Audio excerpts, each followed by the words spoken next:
Mi nombre es Marcelo José Melero y les doy la bienvenida a esta actividad docente a distancia del curso de Medicina A de la primera cátedra de Medicina de la Facultad de Medicina de la Universidad de Buenos Aires, dedicada al enfoque del paciente con una enfermedad neurológica.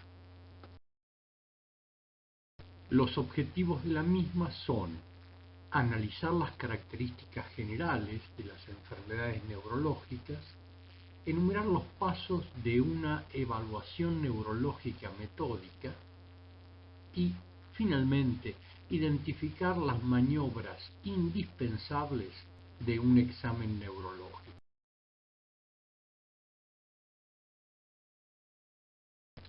Las enfermedades neurológicas son de alta prevalencia. De acuerdo a la Organización Mundial de la Salud, medida en millones de habitantes, las enfermedades nutricionales y las neuropatías afectan a 352 millones de personas en el mundo. Seguida de la migraña, 326 millones, los traumatismos cráneoencefálicos, 170 millones de pacientes, las enfermedades cerebrovasculares, 61 millones de pacientes,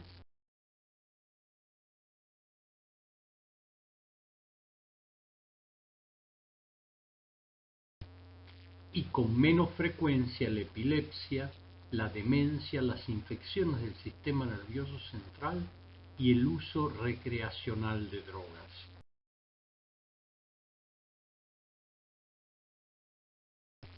Y, de acuerdo a una información suministrada por la Organización Panamericana de la Salud, en nuestro país y durante el año 2011 fallecieron más de 38 personas por cada 100.000 habitantes por un accidente cerebrovascular.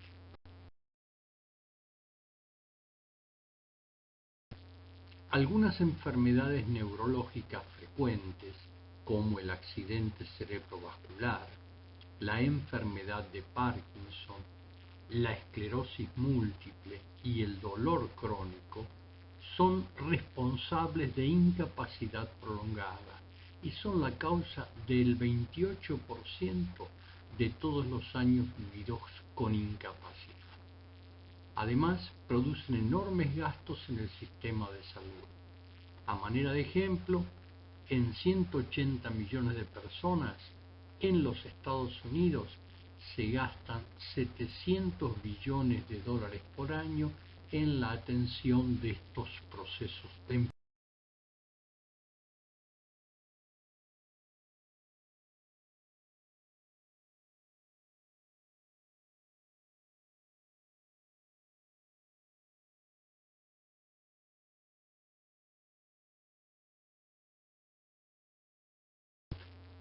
Algunos síntomas neurológicos aparecen comúnmente en la mayoría de las personas sanas.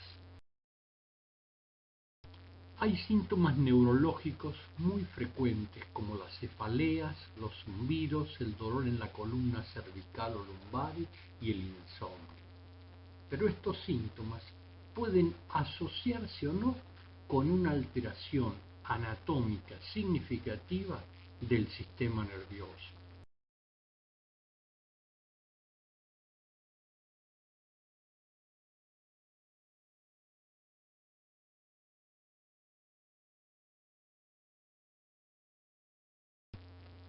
Por este motivo, los pacientes con síntomas neurológicos deben ser estudiados de una forma escalonada mediante el método neurológico que consiste en la localización anatómica de la lesión o de las lesiones que producen los síntomas, la identificación de la biopatología involucrada, si es una enfermedad vascular, infecciosa, neoplásica, degenerativa, tóxica, metabólica, traumática o inmunomediada. Generar el diagnóstico diferencial, es decir, cuál es la enfermedad, primero a través del diagnóstico de un síndrome, después de los diagnósticos diferenciales y etiológicos.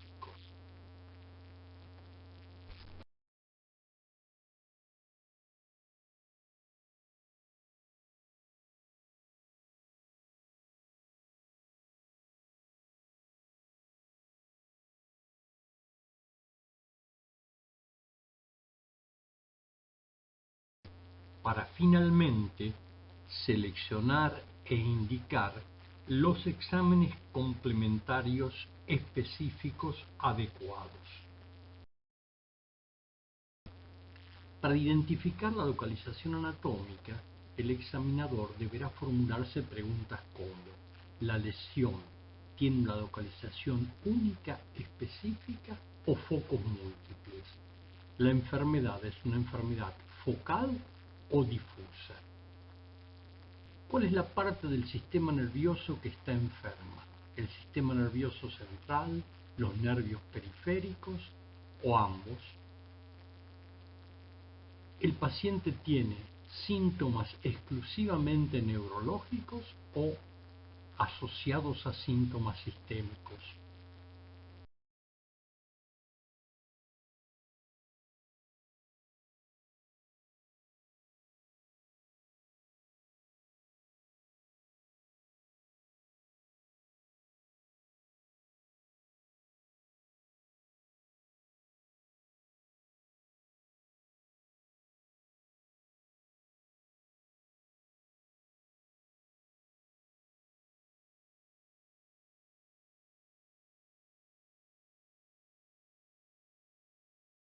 Las localizaciones específicas del sistema nervioso que deben considerarse incluyen la corteza cerebral, la sustancia blanca subcortical, los ganglios basales, el tálamo, el cerebelo, el tronco encefálico, la médula espinal, el plexo braquial o lumbosacro, los nervios periféricos, la unión neuromuscular y el músculo. La localización anatómica de la enfermedad y la biopatología de la lesión a través de una anamnesis cuidadosa y un examen físico preciso reduce mucho los diagnósticos diferenciales y de este modo la cantidad de exámenes auxiliares necesarios. Este abordaje no debe ser reemplazado por una prescripción refleja de una tomografía computarizada o una resonancia magnética del cerebro y otros estudios de laboratorio. Hacerlo de esta manera conduce al error y a un gasto innecesario.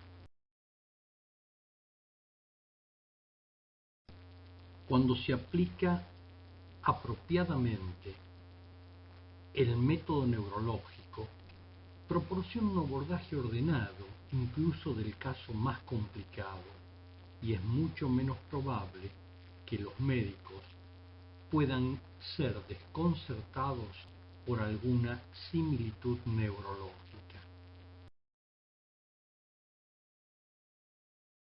Y esta evaluación neurológica escalonada deberá hacerse respetando algunos axiomas, como por ejemplo, los pacientes tienen signos motores antes que síntomas motores. ¿Qué significa esto?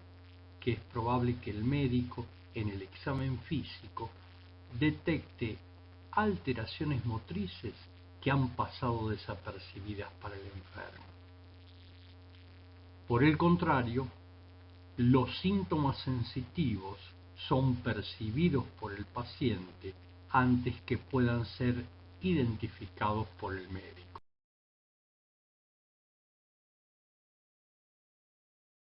Por otro lado, se debe aprender a identificar algunas enfermedades neurológicas agudas que requieren un diagnóstico y tratamiento inmediato para que éste sea efectivo en cuanto a la supervivencia y calidad de vida del enfermo, como por ejemplo el coma, las convulsiones repetidas, el accidente cerebrovascular agudo,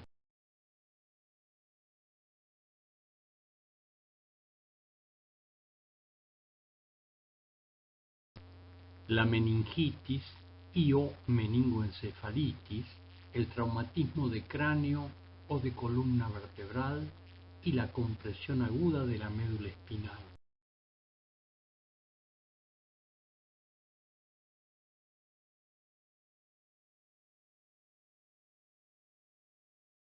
Y como principio básico, todo paciente debe ser considerado como urgente por la especial vulnerabilidad del tejido nervioso, ya que cualquier retraso en el diagnóstico puede tener consecuencias muy graves. Además, van a aparecer desafíos diagnósticos que ponen a prueba la destreza del médico examinador relacionados con cuadros neurológicos que son causados por el alcoholismo y o consumo de drogas recreacionales, el abuso físico infligido por familiares u otras personas que generalmente es difícil de poner de manifiesto por la anamnesis y el examen físico.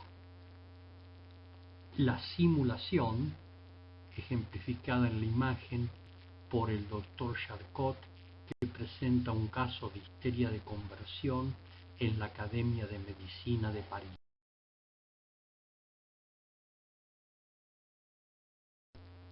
Y finalmente, la enfermedad neurológica causada por los fármacos. A manera de ejemplo, el parkinsonismo producido por drogas antieméticas como la metoclopramida o algunos neurolépticos como el haloperidol. La anamnesis es el componente o parte más importante de la evaluación neurológica. Los pacientes deben ponerse cómodos y se les debe permitir contar su historia con sus propias palabras. Permite establecer la causa del cuadro clínico e identificar la localización inicial de las lesiones. En general, un médico puede determinar rápidamente si está escuchando una historia confiable o es necesario entrevistar a un familiar o a narradores sustitutos.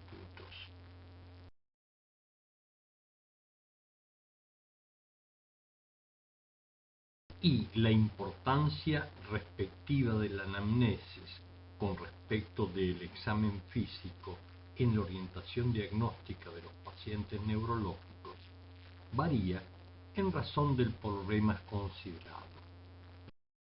Y la importancia respectiva de la anamnesis con respecto del examen físico en la orientación diagnóstica de los pacientes neurológicos varía en razón del problema considerado. Para algunas enfermedades neurológicas, la anamnesis es el único procedimiento de evaluación semiológica. Por ejemplo, en el paciente con cefaleas, convulsiones, o en el que consulta por alteraciones de la memoria y el comportamiento.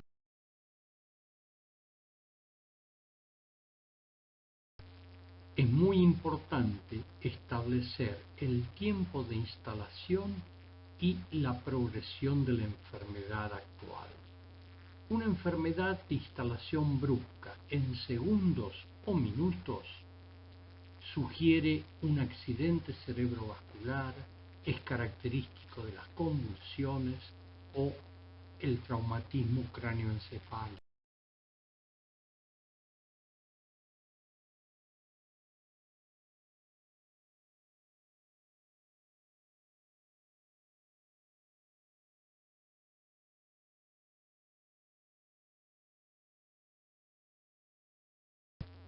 Y más raramente una migraña.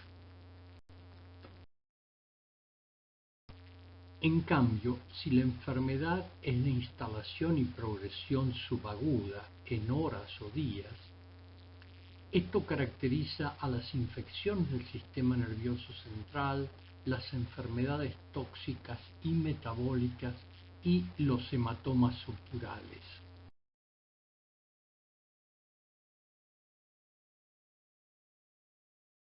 y en el caso de las infecciones del sistema nervioso central, se acompañan de manifestaciones sistémicas como la fiebre, rigidez de nuca o alteración de la conciencia. La evolución progresiva en meses o años es característico de las demencias, los tumores, las enfermedades desmielinizantes, las miopatías y algunas enfermedades degenerativas.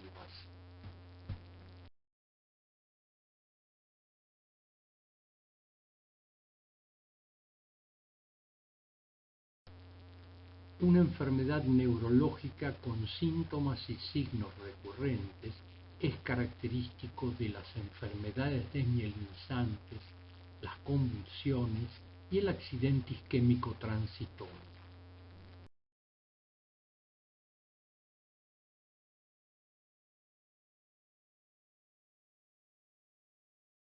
Finalmente, una enfermedad neurológica estable en el tiempo caracteriza al dolor crónico y las secuelas neurológicas.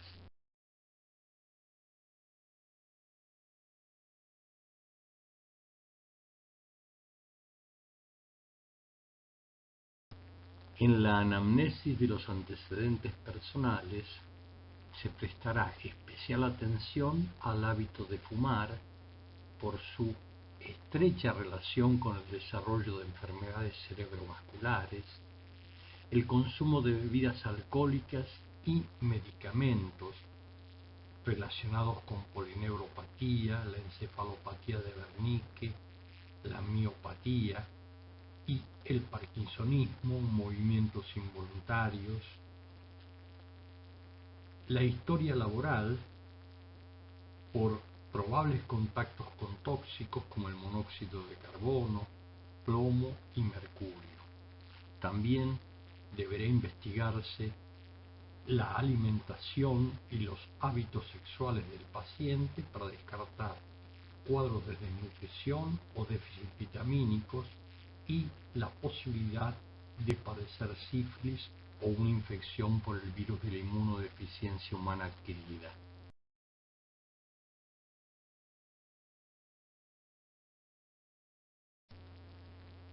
El examen físico neurológico debe ser adecuado al marco de referencia clínico de cada paciente.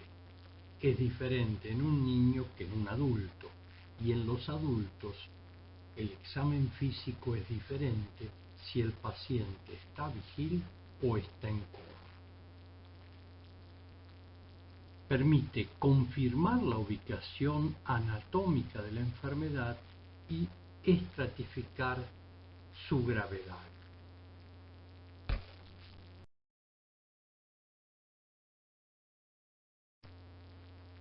Los neurólogos son maestros en el examen neurológico completo, pero los objetivos de la formación de un médico general es aportar los conocimientos de cuáles son las pruebas básicas para detectar una disfunción neurológica. Y como ya anticipamos, estas son diferentes en un paciente vigil sin síntomas neurológicos, en donde tienen como objetivo el rastreo o cribaje de una enfermedad neurológica subyacente, diferentes a las que se realizan en un paciente en coma.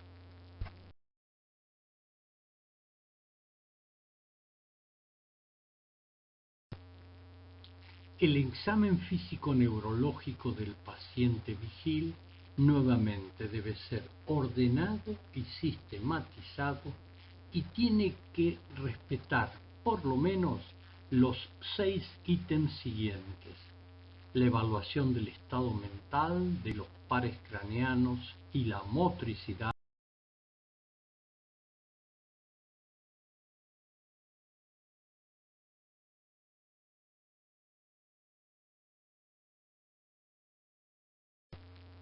la sensibilidad, la coordinación y la marcha.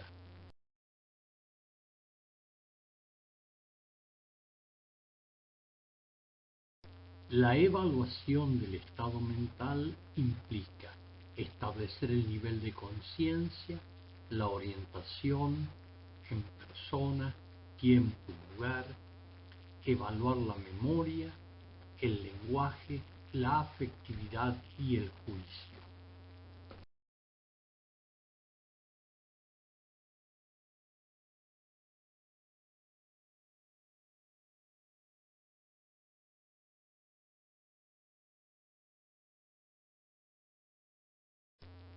En este punto es indispensable, durante la entrevista, prestar atención a dificultades de comunicación y la capacidad para recordar hechos recientes y lejanos.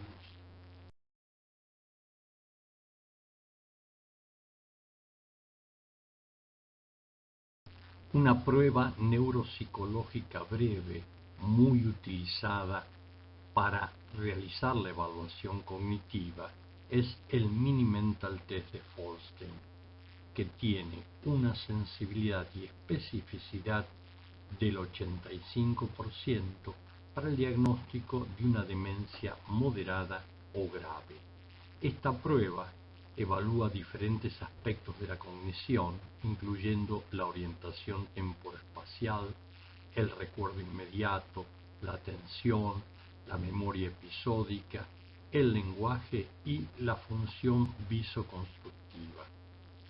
El desempeño está influenciado por la edad y el nivel educacional, siendo esta última variable la más significativa como predictor de desempeño en esta prueba.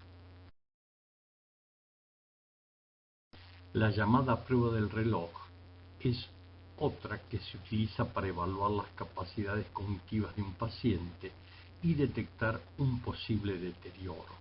Es una prueba muy fácil que se utiliza para el diagnóstico de enfermedad de Alzheimer y otros tipos de demencia, y que ofrece una información muy valiosa sobre la percepción visual, coordinación visomotora, capacidad visoconstructiva y de planificación y ejecución motora.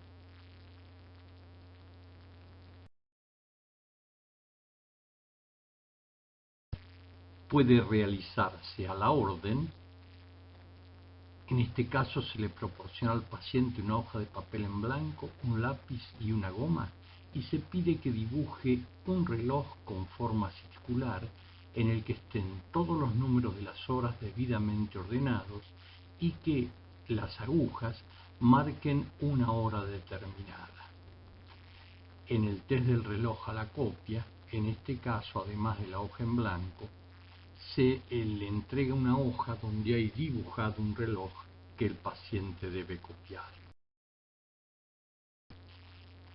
La esfera se puntúa de 0 a 2 en función de si es circular, ovalada, asimétrica o no se ha dibujado. Los números se puntúan de 0 a 4 si están todos, si hay errores en su colocación dentro de la esfera, si se han puesto fuera de ella, y las manecillas o agujas también se puntúan de 0 a 4 en función de si se han dibujado o no las dos, si se unen en el centro de la esfera, si la proporción de tamaño es correcta y si la hora que marcan es la que se ha solicitado. La puntuación del final de la prueba del reloj se realiza sumando la obtenida en las dos pruebas. Por encima de 15 se considera que no hay trastorno conductivo y por debajo de este límite la prueba es positiva y por lo tanto el paciente presenta un deterioro de sus capacidades cognitivas. En el examen neurológico rutinario de un paciente vigil no es habitual explorar todos los pares craneanos. ¿Qué es indispensable? El examen de fondo de ojo, que debe realizarse con un oftalmoscopio. Se debe valorar el color y la forma del disco óptico, la claridad de sus bordes y la profundidad de la fosita fisiológica, así como la presencia de cambios degenerativos de pigmentación, cambios en la vascularización y hemorragias de la retina.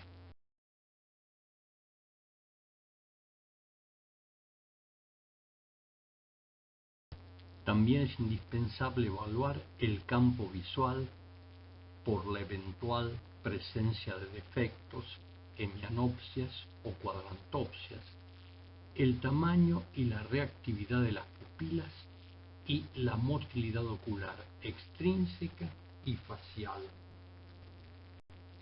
Los pares craneanos tercero, motor ocular común, cuarto, patético y sexto, motor ocular externo, son los responsables de la movilidad ocular extrínseca e intrínseca y suelen explorarse juntos.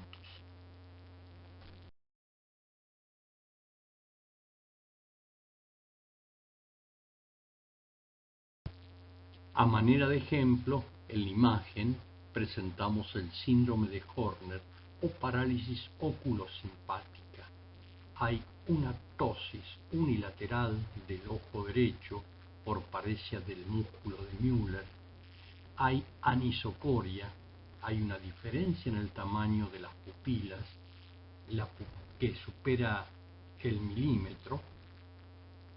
La pupila derecha está miótica y bueno, no puede palparse la piel de la cara del paciente, pero del lado derecho también tenía anidrosis.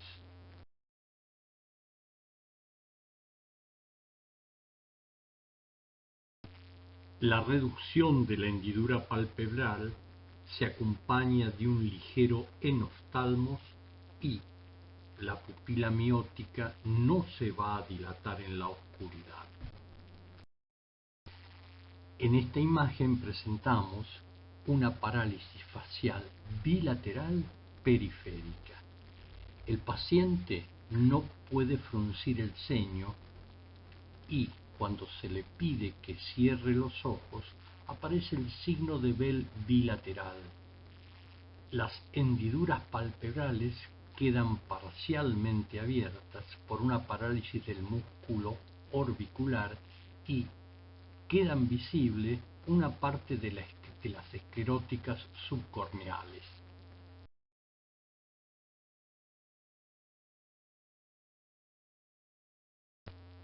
La exploración de la motricidad incluye la inspección de los músculos, la percusión, el examen del tono, de la fuerza y de los reflejos osteomusculares.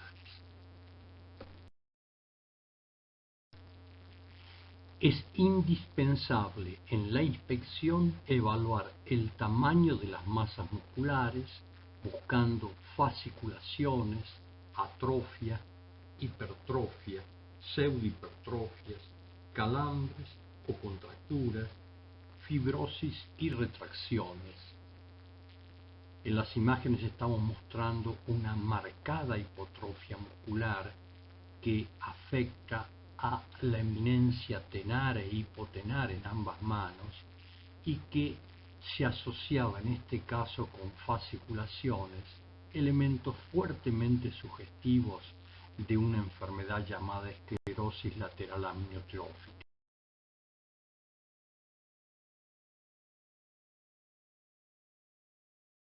El tono muscular se explora por palpación y por la movilidad pasiva de las extremidades. Se puede detectar hipotonía, situación en la que los músculos están flácidos y la pasividad y la extensibilidad de las articulaciones están aumentadas. Se observa en las lesiones agudas del cerebelo y de la médula y en la mayoría de las enfermedades neuromusculares. Por el contrario, se puede encontrar dos tipos de hipertonía. La espasticidad, que es una hipertonía que depende de la velocidad y del ángulo de desplazamiento. Es leve cuando el movimiento pasivo se realiza lenta y suavemente, e intensa cuando se hace de forma rápida y brusca. Es característica de las lesiones del sistema córtico-espinal o piramidal y se la define como una hipertonía naval. Por el contrario, la rigidez es una hipertonía constante durante todo el arco de movimiento. Es característico de los síndromes parkinsonianos y, si se combina con temblor, produce la impresión de mover una rueda dentada.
Los reflejos osteotendinosos son la expresión del reflejo fisiológico de estiramiento.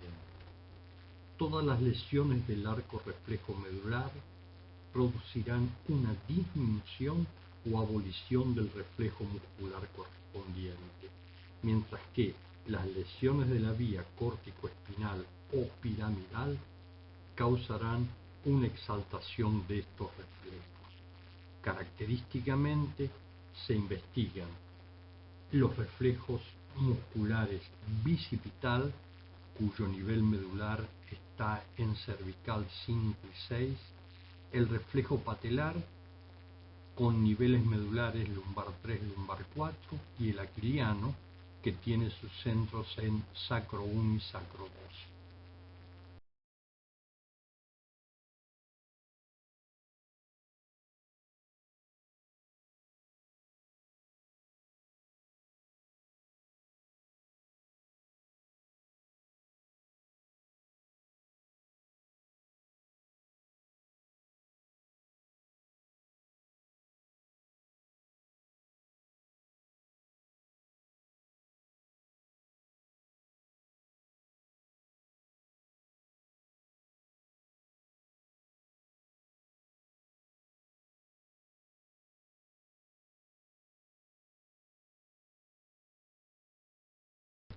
La fuerza muscular se explora músculo a músculo. Para detectar una debilidad global, se utilizan las maniobras de caída del brazo sostenido al frente, maniobra de Barré, o de la pierna sostenida en semiflexión, maniobra de Mingatzin.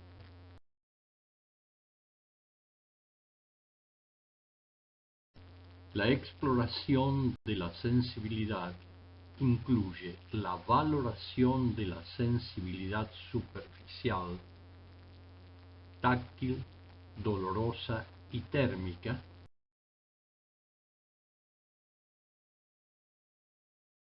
y de la sensibilidad profunda,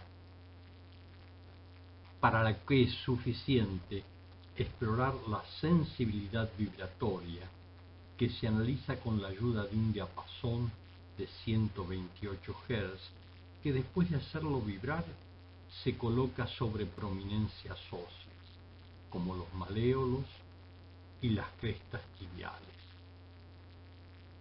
La sensibilidad de la posición de la articulación o sensibilidad artrocinética se explora haciendo movimientos pasivos de una articulación, y el paciente debe notar el movimiento y señalar la posición de la articulación.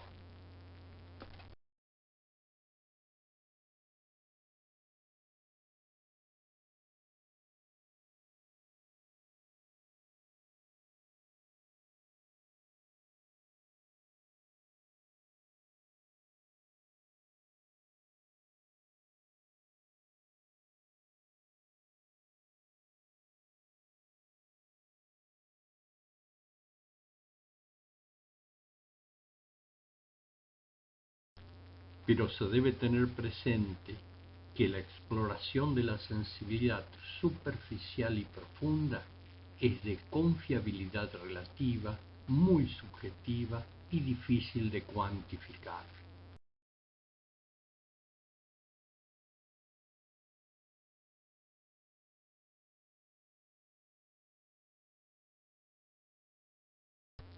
Que es indispensable demostrar que el paciente puede percibir un toque suave y la temperatura de un objeto frío distalmente en cada extremidad.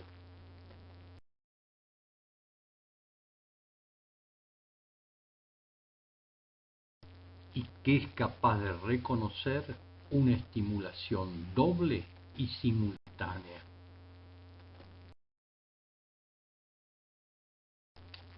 La prueba de discriminación entre dos puntos permite definir la distancia mínima para que dos puntos simultáneos sean identificados como independientes. Se explora, entre otros, con un compás de puntas romas. La estimulación simultánea de dos puntos simétricos detecta la extinción sensitiva. El paciente solo percibe uno de los dos. La sensibilidad táctil se explora con la ayuda de un algodón. Para la sensibilidad dolorosa, se punciona la piel del paciente con la punta de un alfiler y la sensibilidad térmica se explora con ayuda de dos tubos de ensayo, uno con agua fría a 10 grados centígrados y otra con agua caliente a 45 grados centígrados. La coordinación mide la integración y fluidez de los movimientos y se evalúa a través de los movimientos espontáneos del paciente mientras se desviste, camina o recoge objetos, ya que puede revelar que estos movimientos son incoordinados, bruscos o inapropiados para el objetivo. Los centros reguladores de la coordinación están ubicados en el cerebelo y los ganglios basales. Y se debe considerar que cuando hay anormalidades en la motilidad y o la sensibilidad, la coordinación puede ser falsamente anormal.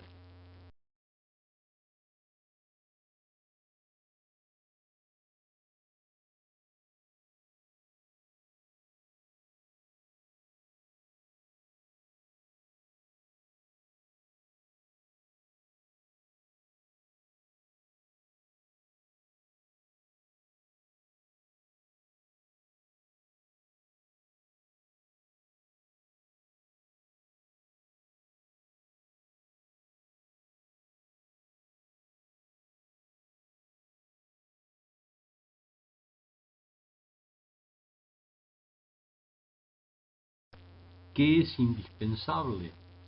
Solicitar al paciente que realice movimientos rápidos, alternantes o repetidos de las manos y las maniobras índice-nariz y talón-rodilla.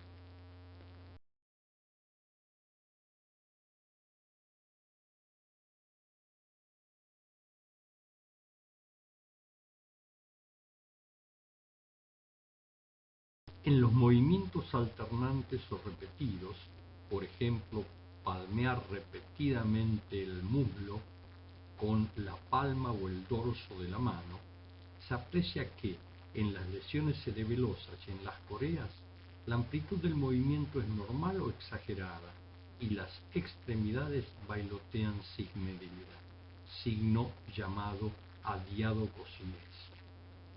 En los síndromes extrapiramidales, los movimientos suelen ser lentos, de amplitud pequeña y decreciente, o con los dedos en posturas forzadas abigarradas.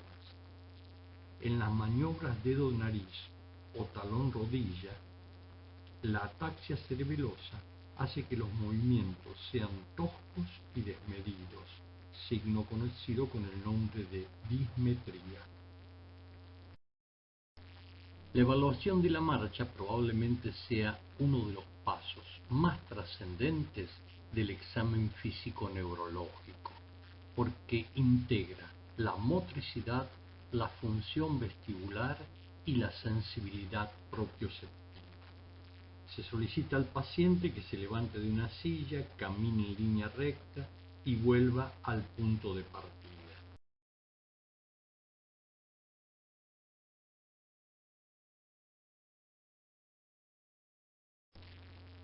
Hay algunas alteraciones en la marcha que son características de determinados síndromes neurológicos. A manera de ejemplo, el síndrome piramidal se caracteriza por la marcha del segador. Si el paciente tiene una debilidad muscular distal, elevará las rodillas y los pies serán péndulos, produciendo el signo del estepaje o marcha equina.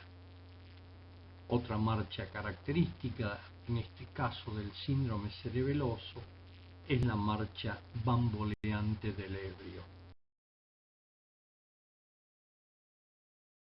¿Qué cosas son indispensables en la evaluación de la marcha? Observar al paciente mientras camina normalmente, después pedirle que lo haga sobre sus talones y en puntas de pie, siguiendo una línea recta.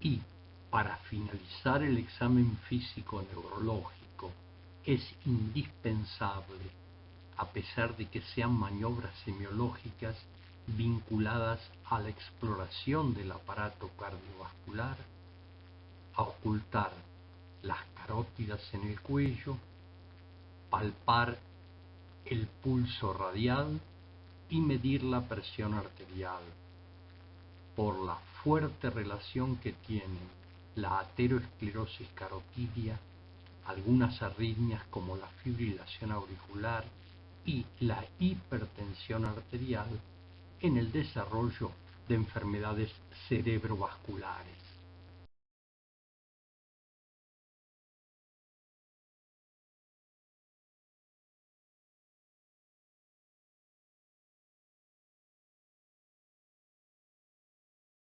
Algunos signos permiten ubicar topográficamente una lesión.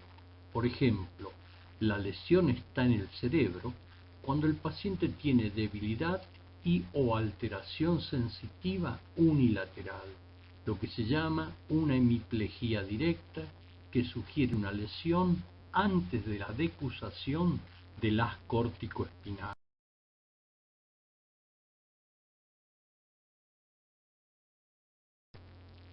La alteración del estado mental o el deterioro cognitivo y las convulsiones también indican una lesión cortical cerebral. Al igual que las alteraciones del campo visual, hemianopsias o cuadrantopsias y los movimientos anormales.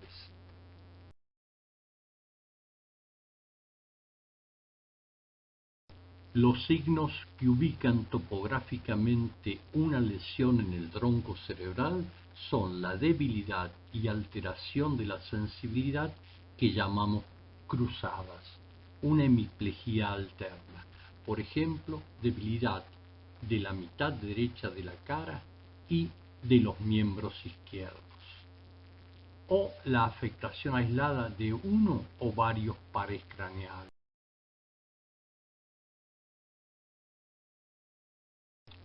Una lesión ubicada en la médula espinal se manifiesta semiológicamente por la debilidad o alteraciones de la sensibilidad que característicamente respetan la cara. El nivel sensitivo es un signo muy orientador de una enfermedad ubicada en la médula, que puede asociarse o no a disfunción esfinteriana. Finalmente, Las enfermedades medulares a veces pueden tener signos mixtos de enfermedad de la motoneurona.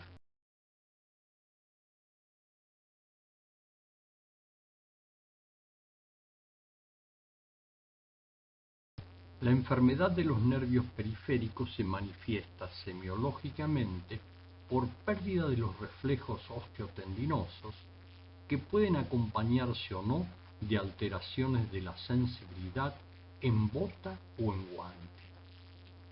Estos son los síntomas y signos semiológicos característicos de una polineuropatía simétrica sensitivo-motriz. Por ejemplo, la polineuropatía alcohólica o diabética. También puede haber debilidad o alteraciones de la sensibilidad con distribución de los nervios periféricos.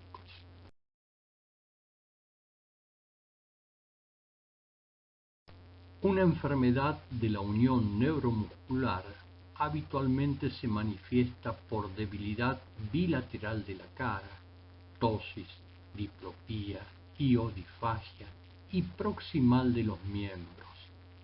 La debilidad tiene la particularidad de aumentar con el ejercicio y se asocia con una sensibilidad normal. En el caso de la ptosis palpebral producida por la miastenia gravis, la colocación de un cubito de hielo durante algunos pocos minutos hace que la ptosis desaparezca.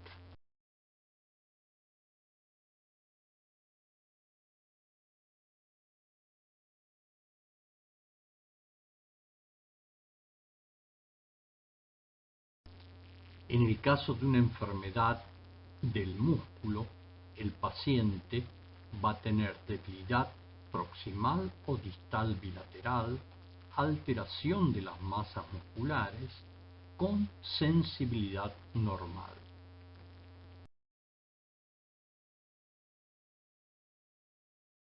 Como ya dijimos, el examen físico neurológico del paciente en coma es diferente al que se realiza en un paciente vigil y con la intención de rastrear una enfermedad neurológica.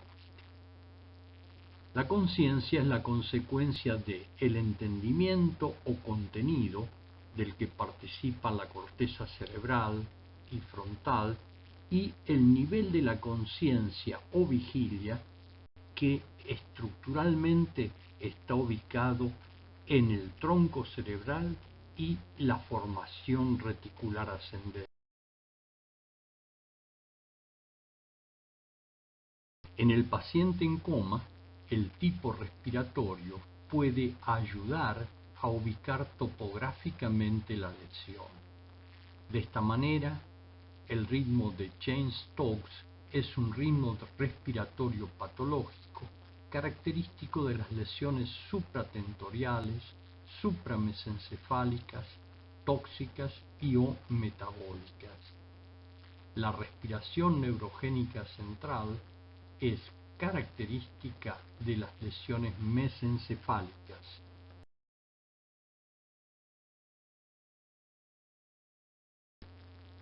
Cuando la lesión anatómica está ubicada en una localización más baja al mesencéfalo, aparece la respiración apnéustica, en salvas o atáxica.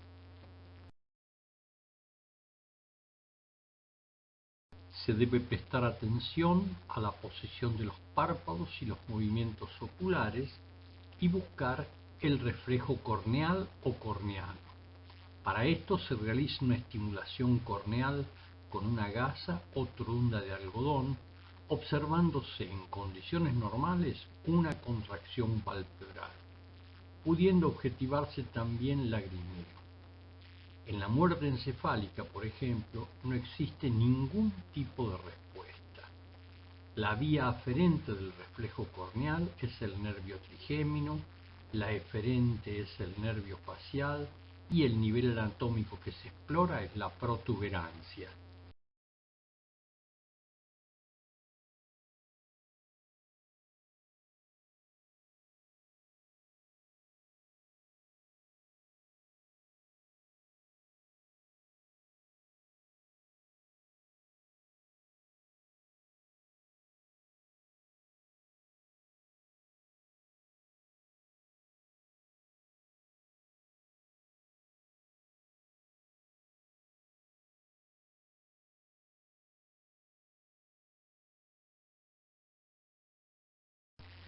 Algunas alteraciones pupilares de interés neurológico son la midriasis paralítica.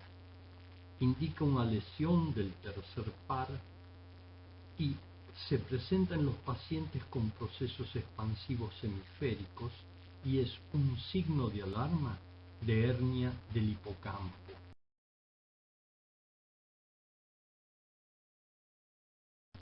En una lesión mesencéfalo-tectal puede observarse midriasis bilateral, pupilas grandes y fijas.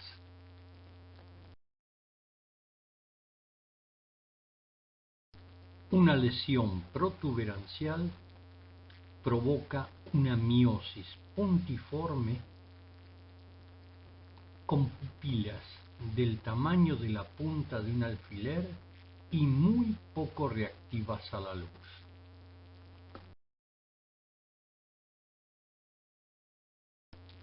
La miosis bilateral puntiforme que provoca una lesión metabólica se diferencia de la anterior en que las pupilas son reactivas a la luz. Es decir, que el reflejo pupilar o fotomotor nos sirve para hacer semiológicamente el diagnóstico diferencial entre un daño metabólico versus una lesión estructural.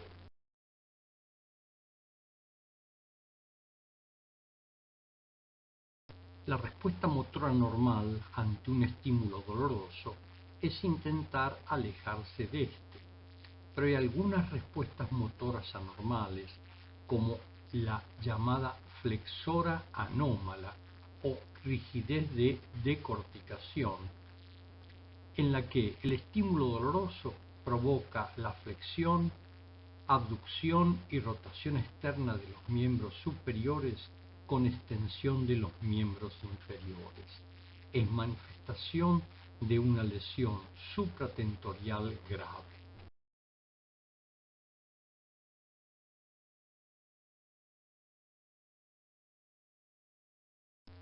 Otra respuesta motora patológica es la extensora anómala o rigidez de descerebración, que consiste en la extensión y pronación de los miembros superiores y miembros inferiores con mandíbula y cuello contraído. Es manifestación de una lesión infratentorial grave en el mesencéfalo o protuberancia o de una lesión hemisférica profunda.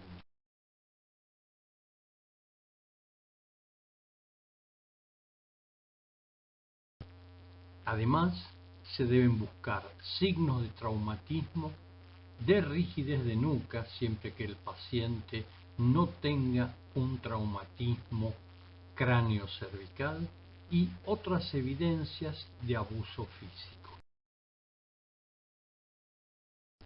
La evaluación neurológica, tanto del paciente vigil como el que está en coma, se complementa con exámenes habituales de laboratorio, hemograma, electrolitos séricos, glucemia, pruebas de función renal y hepática. A veces son necesarias mediciones hormonales y pruebas inmunológicas. Y hay exámenes complementarios específicos como el estudio del líquido cefalorraquídeo, las neuroimágenes, los estudios electrofisiológicos y a veces es necesario obtener una muestra de tejido nervioso para hacer el análisis histopatológico. Pero como concepto, nunca se debe realizar un procedimiento neurodiagnóstico sin tener por lo menos un diagnóstico presuntivo, porque es frecuente encontrar anomalías como las que mostramos en esta imagen de resonancia, pequeñas áreas hiperintensas en la sustancia blanca, cuyo significado es discutible, y siempre se debe realizar un diagnóstico clínico sin tener como referencia los signos de los exámenes complementarios.